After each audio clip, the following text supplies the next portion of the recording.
Can I beat Minecraft without breaking the Geneva Conventions? Yes, if my lawyer is good enough. But Bekkytt, what exactly are the Geneva Conventions, I pretend you're asking?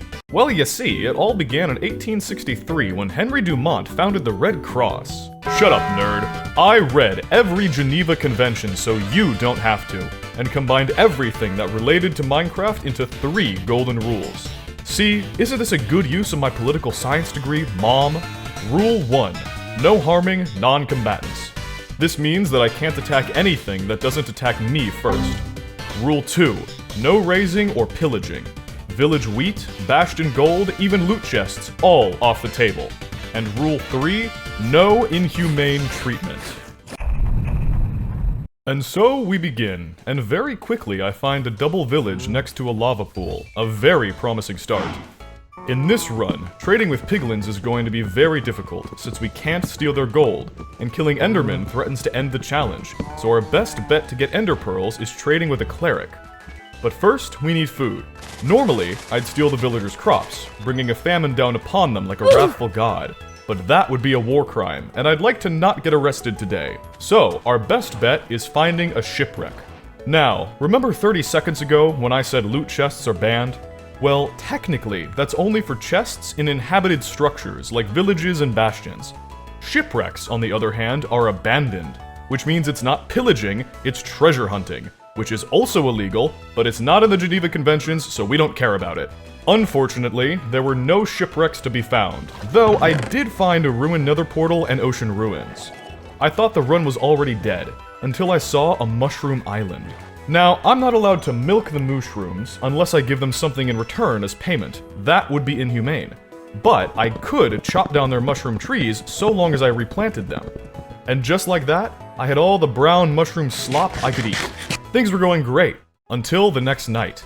While killing skeletons to get bone meal, to grow wheat, to pay sheep for their wool for beds so I don't commit any unethical trades, this happened. Chicken jockey! And just like that, the run was dead. I had committed a crime against a small child, much like Henry Dumont when he opened a corn plantation in French-occupied colonial Algeria. But unlike Henry, we don't have Napoleon to go cry to when things turn sour. So instead, I'm using my one phone call to ask you to subscribe so that I can post bail. Once we escape from prison, it's time to roll it back. And right off the bat, we find a shipwreck and a village. We're on world record pace. I loot a few more shipwrecks and contribute to the wonderful world of archaeology before taking over, establishing diplomatic relations with this village. I readied my diplomacy axe, and after proving my goodwill to the villagers by ridding them of an invader, I spotted the key to our success. The Badlands are one of the rarest biomes in the game, and our only way of getting enough gold to trade with piglins, since we can't steal it. But before that, I needed to get through the night. And I can't just take a villager's bed, or even shear sheep without compensating them.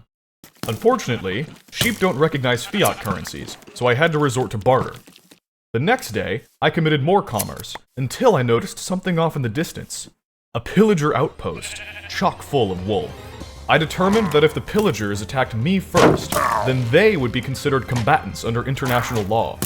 Therefore, me taking their houses was not pillaging, but a tactical military operation. I even let out some prisoners of war. This is just like the time when Henry Dumont witnessed the horrors of war at the Battle of Solferino, but this time I'm justified. After making a tactical retreat, it was time to get the gold. And remember, it's not pillaging if it's abandoned, just normal ecological destruction. Once I smelted my 2.4 tons of gold, it was time to go to hell. First order of business was finding a bastion to trade my Swiss gold on the black market. But I kid you not, instead I found not 1, not 2, but 3 nether fortresses. With no bastion in sight, I had no choice but to brave the fortress instead. A choice I would soon come to regret. Oh my god! Fuck!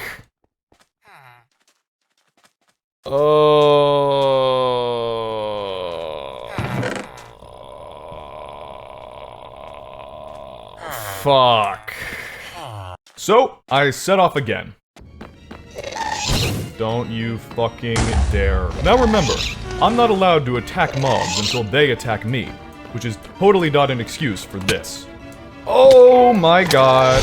Fuck you!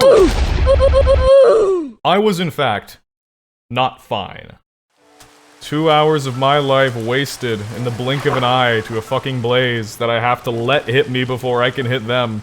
After almost starving, I finally found my stuff. Okay. My stuff's right there. Undeterred, I mined forward. The blazes brought artillery, so I brought trench warfare. I'm making the fucking foxholes here! Having gotten the blaze rods, it was time to ethically trade with piglins. But finding a bastion continued to be my biggest challenge. Oh my fucking god.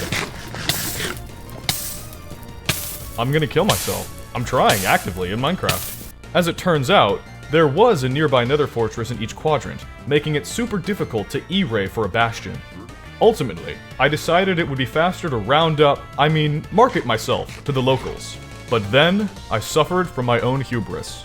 I tried bending the Geneva Conventions, and I was burned for it. Where'd my piglin go? And my stack of gold. So, I traded my last stack of gold. But because I had to be ethical about it, I couldn't force them to give me any ender pearls. I feel like they're cursing me out somehow. It was time for Plan B. AKA Plan Brutally Murdering Endermen until they give me their balls.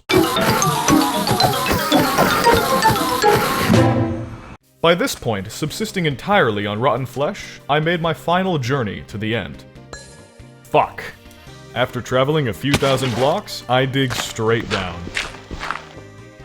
Aha! Upon finding the portal room, I count my luck that I have just enough Eyes of Ender to complete it. It was finally time to enter the end. With more beds than a European hostel, I pillared up. I ran forward to set up the perch, but the dragon was having none of it and refused to descend. When she finally did, my heart began to race. Finally, I could beat this challenge and justify the last 5 hours of my life. Everything was perfect. The beds were in place, the dragon was descending on time.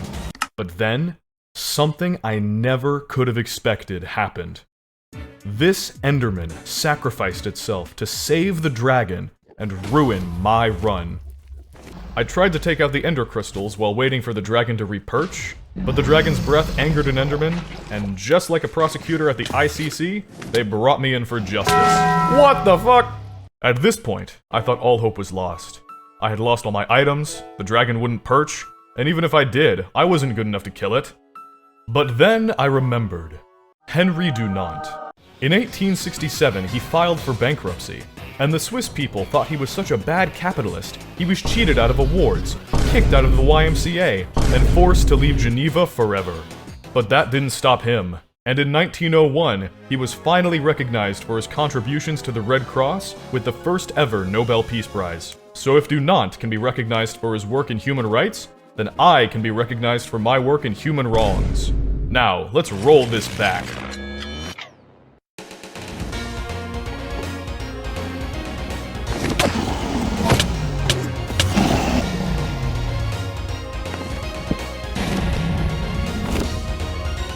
Just then, at the dawn of the final hour, something terrible happened. I mistimed my beds. I thought that was it. This was officially the end. Hours spent, gold burned, beds destroyed, all for nothing. This was the end. And then I remembered I can hit the dragon too. 5 hours spent over the course of 2 days, but 0 Geneva Conventions broken. I may be guilty of the worst speedrun ever, but I am absolutely not guilty of any war crimes. At least in Minecraft.